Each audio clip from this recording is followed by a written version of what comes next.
This news is funded by viewers like you. Please support our work at democracynow.org/give. This is Democracy Now!, democracynow.org, the War and Peace Report. I'm Amy Goodman. Israel, it's intensifying its war across the Gaza Strip as the official death toll has now topped 35,000, including more than 14,500 children. According to the United Nations, more than 360,000 Palestinians have now fled the southern city of Rafah, despite fears there's nowhere safe to escape the Israeli bombardment. This comes as the United Nations General Assembly voted 143 to 9 Friday in support of Palestine becoming a full UN member. 25 countries abstained from the vote. The United States and Israel both voted against the measure. The vote grants new rights and privileges to Palestine, but it can't become a full UN member without support from the UN Security Council. Last month, the U.S. vetoed a Palestine statehood resolution at the Security Council. For more, we're going to London to speak with the Palestinian ambassador to the United Kingdom, Zomlot. Welcome to Democracy Now!, Ambassador. Thanks so much for being with us. Let's start in Gaza, with Israel intensifying the bombardment of Rafah. 360,000 Palestinians now moving out of Rafah, where so many of them had already fled to. Can you describe the situation on the ground? As we speak, we hear that the Kuwaiti hospital has been ordered to evacuate, with staff saying they don't want to leave their patients. There are no words, Amy, to describe the situation in Rafah, in Gaza. What is it? Horrific, Armageddon. I mean, people have been targeted for 7 months. Some of them had to leave 5 times, 7 times, 10 times, including family members of mine. And I know what they have gone through. And not only the displacement, not only the slaughterhouse that they have gone through, but there is nowhere to go. There is nowhere safe. Fathers, mothers are thinking about their children right now. I mean, it's undescribable. And it's obvious Israel has decided to go on. They are not going to end this war without a serious pressure. And many are telling us, you know, Israel doesn't have a military plan. Israel doesn't have a political plan. Well, Israel does have a plan. And Israel is executing the plan with almost perfection. And the plan is genocide. And the plan is the mass expulsion of the Palestinian. I repeat, of the Nakba of 1948, which we are commemorating this very month in May. Otherwise, nothing of what Israel is doing makes sense. So the situation is horrendous in every sense of the word. President Biden said he's withholding a shipment of weapons, bombs that could be used in Gaza as the Rafah ground invasion is threatened. Your response to this, Ambassador, do you feel that President Biden is shifting his position? Well, it's a very important step, and it did break a taboo, a U.S. taboo, and we must build on this. But it is 100,000 people killed and maimed late, and we need to make sure that this is not just a pause, but this is an arms embargo, that the U.S. does fulfill its commitment under international law by making sure that its weapon does not end up in violation of international law. And it is absolutely bluntly clear, particularly after the ruling of the International Court of Justice. That's the highest court of the land, of the globe.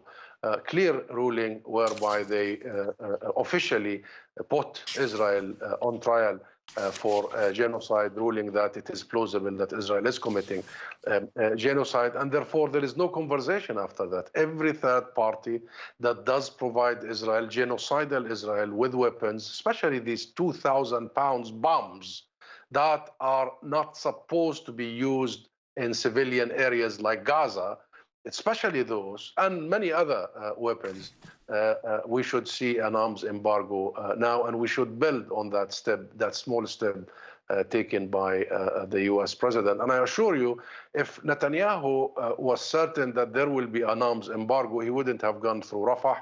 He wouldn't have crossed that American red line. But he knows pressure in the U.S. by some of his allies will mount. and that this pause in the shipment of these lethal weapons might actually resume soon. We got word on Friday that the State Department had concluded Israel likely used U.S. weapons in violation of U.S. and international law. But the report claims the Biden administration has not yet found specific instances that could force the U.S. to withhold military aid. Your response, Ambassador? I think the U.S. here is mincing their words, dodging any responsibility, delaying the inevitable, and not having the guts and the will, the political will, to do what is right. And this has been the story with the U.S. for a long time, for decades, Amy, and that's why we are where we are today. The U.S. knows very well. The legal assessment is bluntly clear.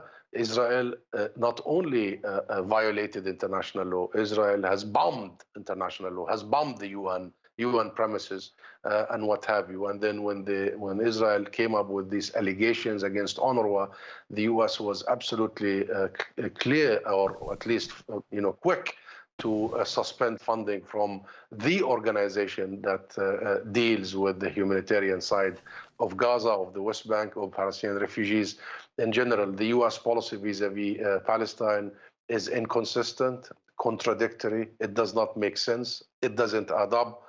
The U.S. has been saying for all along that it wants a two-state solution. And when we go to the UN seeking UN membership, they veto it in the Security Council and they vote against it in the General Assembly. And why? If you really believe in a two-state solution, why do you do so unless you really don't? And all what you're doing is just buying time, giving cover for Israel to finish off its job. This is very disingenuous in the part of the U.S. administration, extremely disingenuous and very counterproductive. Because what's the end game? Israel will not be able to kill all Palestinians. They will not be able to finish us off. So what's the end game with doing that? The U.S. says humanitarian catastrophe in Gaza, they want to see help, and then they still defund UNRWA. And so forth. So it doesn't make sense. And I believe this is a moment when the last 7 months have unmasked beyond doubt many things, including the hypocrisy, selectivity, double standards of certain international actors. And I believe the U.S. administration is right at the top of that list of not really being consistent with its own responsibilities as a founding member of the international legal system. And we have been following some letters by senior U.S. officials and senators threatening the ICC, threatening judges, global judges, literally using words in their letters like "you have been warned." That reminds me of the Sopranos, a mafia-like threatening of courts, of international courts that we created after the horrors of the Second World War to make sure that never again, to make sure that everybody who commits war crimes is held accountable to international legality. You are threatening judges, imposing sanctions on international courts, on the ICC, only to shield a government and the military that is committing genocide and is on trial for genocide. So, and we are also following letters by also senators pressuring the U.S. president not to go ahead with the pause of the arms shipment to Israel. And therefore, yes, this is a time when we are following everybody. We will not forget. We will not forget. We will not forget those who stood firm against the genocide, stood firm with international legality and international law, and those who are literally ransacking our humanity and ransacking our international system. Ambassador Hussam Zomlot, you are joining us from London. You're the Palestinian ambassador to Britain. The Foreign Office there is investigating a claim by Hamas that a British-Israeli hostage, Nadav Popplewell, has died in Gaza, died about a month ago. Hamas has said that Nadav Popplewell succumbed to wounds from an Israeli airstrike about a month ago. His mother was released months ago. She was also a hostage. Can you tell us what you know at this point? I really don't have information about this, Amy, whatsoever. But all loss of life is heartbreaking, regrettable. All hostages from both sides must be released and returned safely. And I repeat, from both sides, because Israel has taken thousands of our people hostages without trial, without charge. And you have followed some of the astonishing, heartbreaking reports of the Israeli treatment, Israeli prison guards' treatment of our hostages. A CNN report only last week about the torture, and some of them have actually died under torture, like Dr. Adnan al-Borsh of Gaza, who is world-renowned for being a backbone of the health sector in Gaza, and once he operated 41 operations in one day. And therefore, it is crucial to focus on the what Israel has done to hospitals and to the health sector, of course, also to the education sector. I mean, destroying all and targeting the number of hospitals they did. And this is important, so people in the US, Amy, understand. In relative terms, in proportionate terms, if you apply the ratio of those killed and maimed, including children, if you apply the ratio in Gaza of schools, of hospitals to the US, let me give you some numbers. About the people who have been killed and maimed in Gaza would make in the US the equivalence of the same in the US would be 14 million Americans killed and maimed. If it's about only killed, it will be 5 million. If it's about children, there would have been 2.1 million American children killed in the last 7 months. About universities and hospitals, it would be 6,000 American universities destroyed, either in full or in part. It would be 4,000 American hospitals targeted, destroyed, bombed, and it would be 105,000 schools in the US damaged or completely destroyed. So this is the situation, and therefore in Gaza you have no way to treat anybody, and the situation has become exactly in line with the original plan, the blueprint of Netanyahu and Israel. Lifeless, a place that you cannot live in. And even if you want to move within it, you have no home to go back to, you have no school to send your children and kids to, you have no hospitals to be treated in, a lifeless territory for the final push of people out of their homeland. I want to ask you about the United Nations General Assembly vote, 143-9 Friday, in support of Palestinian statehood, Palestine becoming a full UN member. 25 countries abstain. U.S. and Israel both voted against the measure. The vote grants new rights and privileges to Palestine, but not full UN membership, which requires the support of the UN Security Council. Last month, the U.S. vetoed a Palestine statehood resolution at the Security Council. Can you respond? Yes, that tells you the contrast. On the one hand, you have the overwhelming majority of the world in support of Palestinian rights, the right to self-determination, our right to have a state status in the UN, a member state in the UN, 143 countries. And on the other hand, you have the US standing almost alone against that, together with Israel and a couple of other smaller countries, being isolated. And the US is going out of its way always to shield Israel and to prevent its own policy. I mean, it's so telling. It's so telling. That vote and that speech by the Israeli representative, that shredding of the UN Charter, what was he objecting? What was the Israeli representative objecting? What was the US objecting? Was it objecting to Hamas? Was it objecting to violence?